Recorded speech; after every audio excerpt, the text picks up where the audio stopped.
Pardon the interruption, but I'm Mike Wilbon. It's National Don't Make Your Bed Day, Tony. Did you make your bed? Tony Kornheiser, I never need to. I sleep naked on a marble slab. I don't think I've made a bed since I was 17. The day I left my parents' house to go to college, that's it. Done. Who makes the beds in your house?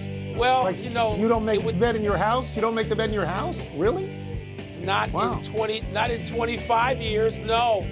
I hope you're paying off to people who do. I hope there's a $5 bill under the pillow. Welcome to PTI, boys and girls. In today's episode, the NHL pauses its season. John Morant gets heckled, and we've got 2 NFL games tonight.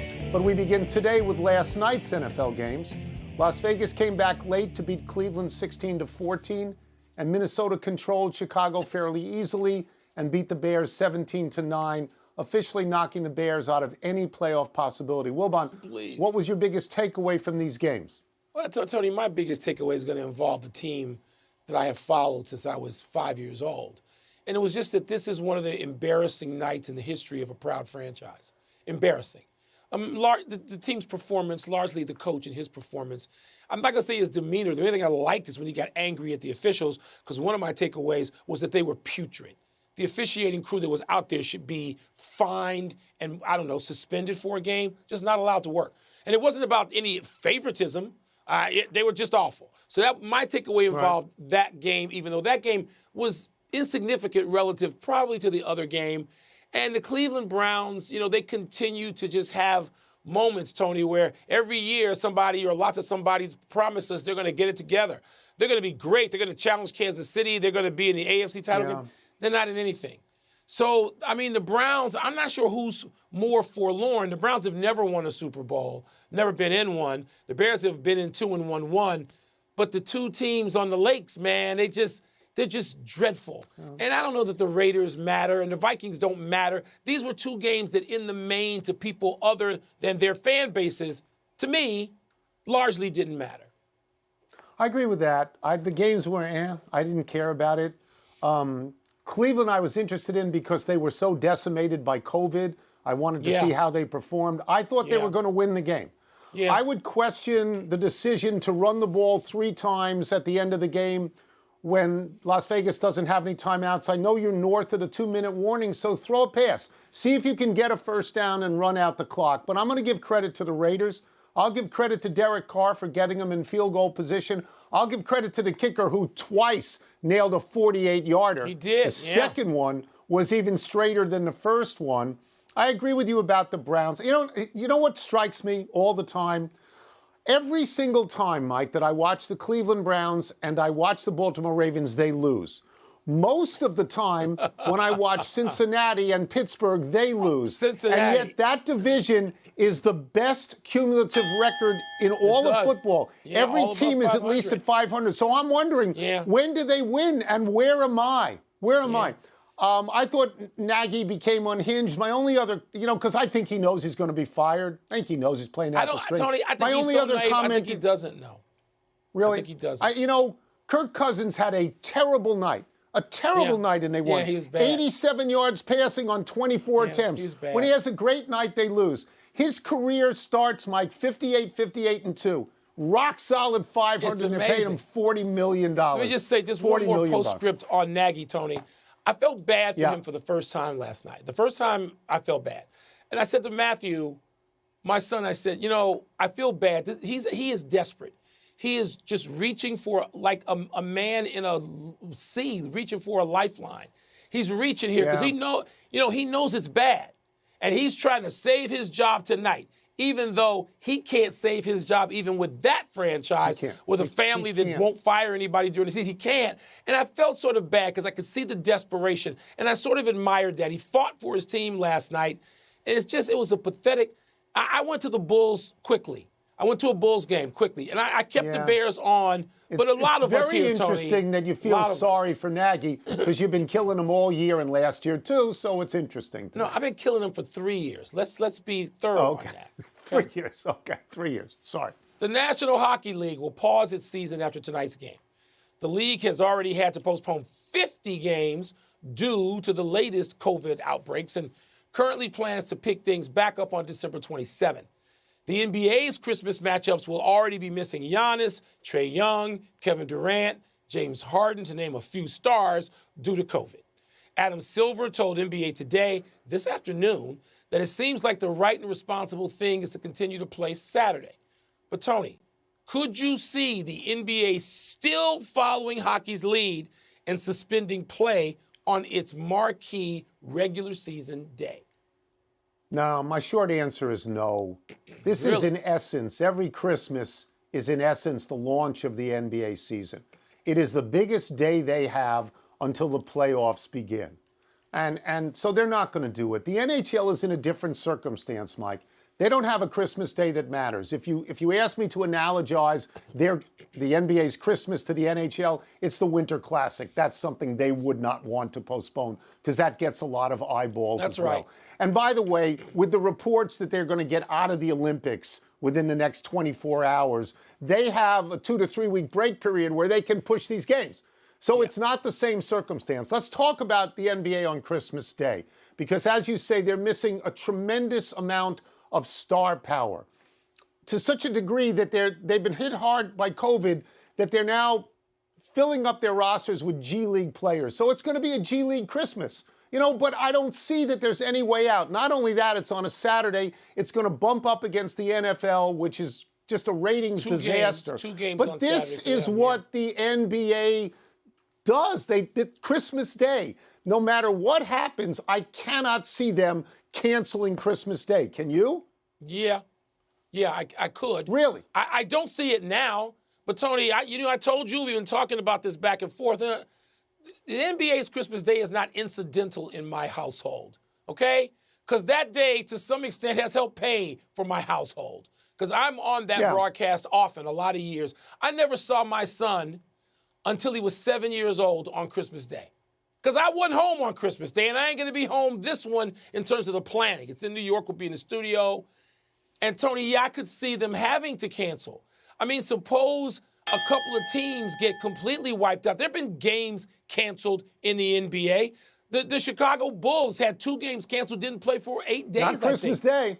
Okay, but Not Christmas Day. That's just because they got COVID and tested positive before Christmas Day. That's just a fluke of the calendar. That doesn't mean anything. If they get canceled on Christmas Day, it's Christmas Day.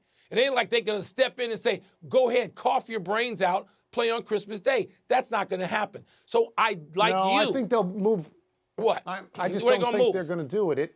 It's the big launch. I think they'll bring in other teams if they have to. I'll tell you this, Mike. No, they can't bring in other commissioners teams. in all leagues right now are navigating waters without trying to get wet. Yes. It's very hard. They're going to change the protocols. Yeah. Everything is going to change. It's very hard. There's no plan. We stay in the NBA. But they got to keep going. Ja Morant returned to the Grizzlies last night after somehow the Grizzlies were 10-2 without him. One of those 10 was a 73-point win over Oklahoma City. Coincidentally, their opponent last night was Oklahoma City, which beat Memphis 102-99. And after the game, Morant said, quote, "I heard some fans courtside telling me I had to sit back down. Normally, when anybody says something negative about me, it fuels me. But tonight, the remarks from the fans actually hurt," unquote. Wilbon, what do you make of Morant's reaction? That he's a little bit sensitive, and I can understand it at his age. He's the star of that team. He's the star in that town. I mean, in a place that's a smaller market, but deep passions about sports. He's the guy. He's also, even though they were like 9-9 before he went out, so the 9-9 with him, he's a top 10 player already in the NBA, in my opinion, or he's on his way to that. He's on his way to being that guy, Tony. And Memphis can finish in top 4. They can be 4th or 5th, yes, ahead of the celebrated Lakers by the time we get to the end of the regular season. And that will be because of Ja Morant. Now, so Jaren Jackson Jr., the two of them didn't play together much. Jaren Jackson was still getting himself together, coming off knee surgery, blah, blah, blah, blah, blah. And so Ja Morant was carrying that. So they're not there yet together, but that kid is tremendous. And they're going to have to talk to him and coach him up and say, you got to stay away from being in your feelings like this. But he's a great player. They need everything he does. I thought it was an oddly truthful moment. You don't hear athletes say this. Right. They may think it, that something hurt, but they don't say it out loud. And I suspect it was because he wondered, how could they be 10-2 without me, and I'm on the court now and we're losing? Maybe there is some truth in what this guy is saying. At least the fans did not curse at him. You know, they did not dishonor. They just said, hey, sit down, you're killing us. That's pretty much what they said. He's the best player on the team, and this is how I would explain it, Mike.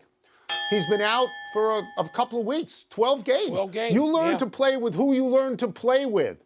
And then when he comes back, you try to defer. And that gums things up a little bit and becomes awkward. They'll be better down the road. But again, an oddly truthful moment, I felt. Let's take a break. Coming up, how important is tonight's game for the Washington football team?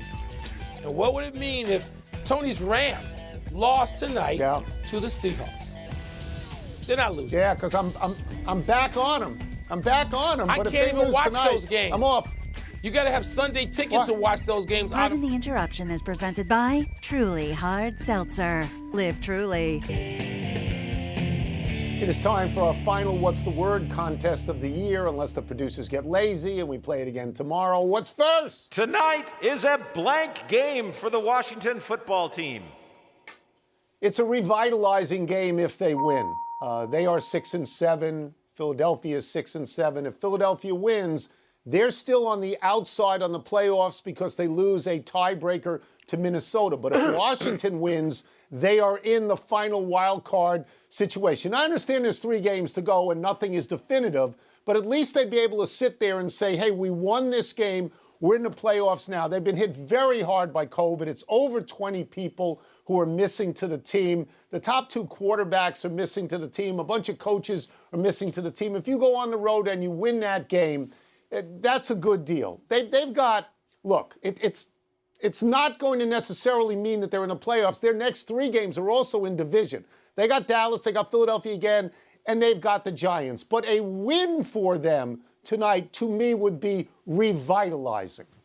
Yeah, whether win or lose, Tony, I'm going to take you back some years. I'm going to go nostalgia to 1990, November 12. I know you were sitting there because I was sitting there with you in the vet. And it was a game that I think Buddy Ryan used the actual words, Coach Buddy Ryan, then of the Eagles, body bag game. Because there were like 9 Washington players carried out. I don't remember the tally on the Eagles, but it was a striking game. There was so many skilled position players out tonight, Tony. It's going to have that sort of potential to it. That it's just going to be brutal like a rugby match, and it's going to be smashing each other, which the NFL doesn't want to hear. But real quickly, Tone, you and I, after that game, we go down to the locker rooms, and the police bring into the elevator with us maniacs they have handcuffed, and you and I are back against the, you remember this? We're back against the wall because they're going to vet has a jail. In the vet. In the it's vet. Great. They had a fully stocked jail in the vet. Yes. Not only was it a body bag game, it was nuts. You can't work the locker room in that game because the Washington team's not talking. They're not talking. What's next? If the Rams lose to the Seahawks at home tonight, they're blank. They're clowns. Look, it doesn't eliminate them from the playoffs. It doesn't doom them. It's just a really bad look if they lose. They went to Arizona last week and they beat Arizona. And they looked good enough that people like me who thought they would be a Super Bowl team got that glimmer of hope that maybe they could be. Matthew Stafford was 23 of 30. He had 3 touchdowns, no picks. Last 3 games, 9 touchdowns, 1 pick. That goes down the drain if they lose to Seattle. Seattle used to be a great team, but 2 weeks ago, Seattle was 3-8. You just, if you lose this game, you're saying we're not really good enough this year. So it's send in the clowns, don't bother, they're here. A little Sondheim for you, Wilbon. If the Rams lose at home, they're corn crunching, baby. And that would be a reference to you and your pick. Corn crush. Yep. I mean, you're right. All these things, you picked this team. I give you kudos for staying with them, through the peaks and valleys. But, Tony, here's the difference and the problem for you. Seattle is not going to go out there and give some clownish effort like the Arizona Cardinals did in Detroit. Seattle's not going to do that, all right? I know they're struggling. They've had a bad year. They're not a terrific team like we often see as December moves toward the holidays. But it's a divisional game. They're not that. Divisional game. But beyond that, Seattle's a professional outfit. They're involved in these kinds of affairs for the last 10 years. The Cardinals, The Cardinals were going to be clownish at some point, sadly, and they've arrived there with that loss to Detroit. But it's going to be corn crushing if they lose. Now, no, tomorrow I'm gonna blow your phone. I gotta live with it. Gotta live with it. That's it. Let's take one last break. Still to come, is Tom Brady right to call for a ban on hits to receivers' knees? Please, because the next thing he's going to say is a ban on hits to his knees. And it's tonight's game against the Suns, a significant test for one LeBron James. Brady got hurt in the knees. Like, you shouldn't be able to go after. Happy time, people. Happy 34th birthday, Chris Davis. This is the home run hitting outfielder Chris Davis of the Oakland Athletics. Not the home run hitting first baseman Chris Davis of the Baltimore Orioles, though neither of them is hitting home runs anymore. This one spells his first name K-H-R-I-S and carries the nickname Crush, K-H-R-U-S-H, not the other one who spells his name C-H-R-I-S and consequently was given the nickname Crush, C-R-U-S-H. And in both cases, the nickname was an homage to the legendary and fictional minor league catcher Crash Davis, played by Kevin Costner in Bull Durham. This Chris Davis hit 133 homers for Oakland between 2016 and 2018, 42, 43, 48. Not the other Chris Davis, who hit 164 homers for Baltimore between 2013 and 2016, 53, 26, 47, 38. This Chris Davis hit only 5 home runs in 2020 and 2021. The other Chris Davis hit none in 2020 and then retired in 2021. All right, I'm more confused than ever about two dudes I really don't care about, but I care about this element, Tony. 34 years old, when you've been a masher, right? It would seem you're in your power years. Yes, you're late in them, but you think of 34, 35 years old, 36 years old. Guys should still be hitting them out if they hit them out at that rate once upon a time, but I guess it's done. He's not. Not so happy anniversary, Deion Sanders. On this day 29 years ago, the Dallas Cowboys went into the Georgia Dome on a Monday night and embarrassed prime time in prime time. Troy Aikman and Michael Irvin repeatedly picked on Deion defensively. Deion lost yardage on his first NFL run. He later fumbled a kickoff return. The most successful Deion was that entire night was against one of the benches on the Falcons sideline late in the game when he picked it up and slammed it to the ground. Over the course of time, though, Deion got most of the last laughs. 3 years later, he was a member of the Cowboys, and they won a Super Bowl. And Aikman and Irvin were his teammates. Now, of course, he is Coach Prime. He is flipping 5-star recruits to Jackson State and doing commercials with Nick Saban and a duck. Yeah, they couldn't help him when it came to South Carolina State last week. Tone got popped. They're like 10.5-point faves, and they lost that game. So Coach Prime not happy about that. Happy trails to a bunch of Big East basketball games. Wednesday's scheduled game between Georgetown and Providence has been canceled because of COVID issues in Georgetown's program. Thursday's scheduled game between number 15 Seton Hall and DePaul has been canceled because of COVID issues in DePaul's program. The rule in the Big East is clear. If your program causes the cancellation, you forfeit the game, and the other team wins. So Georgetown will take a loss, Providence will take a win. DePaul will take a loss, Seton Hall will take a win. Yesterday, DePaul had to take a loss against Creighton because of COVID. And earlier this month, Seton Hall had COVID problems that resulted in a loss to St. John's. I get it if you're playing in the Big East tournament, because there, if you can't play, you're out. People move on. But during the season, Mike, this seems harsh, doesn't it? Well, Tony, what happens in the non-conference games? Does Northwestern get a win? Because we had our game with DePaul canceled. I don't know whose problem it was. Primarily DePaul, by the way. These are bad things if they stay losses. Because DePaul's pretty good. I think they were 9-1 at one point before cancellations or forfeits or whatever the heck's going on. The first team I probably ever rooted for in basketball, before the Bulls were a big deal in Chicago, Tone, before they were born, DePaul, Ray Meyer DePaul was a big deal. I still root for them even though there's something of a rivalry with Northwestern. I just think in the same conference, Mike, if you postpone, you postpone. I mean, that's what you do. You don't give wins and losses. I don't believe in forfeiture in your own conference. Right. Let's go to the big finish. Let's do it. Suns and Lakers tonight. Is that a significant game for LeBron? Tony, I'm wondering if we're at the point now where everything's significant for LeBron. Like the Lakers they're still treading water at 500. They look bad most nights. Maybe they're all significant starting now. Tom Brady wants to ban hits on receivers' knees. Really? Does that make sense? Yeah, you hate Tom Brady, so we all understand I that. don't. I just get tired. These are vulnerable people. Receivers are vulnerable. He just lost Chris Godwin for the whole year. There's a lot of places in football. So quarterback, you can't go with their knees. I think this makes sense to me. Excuse me. The Sixers beat the Celtics. Are you impressed?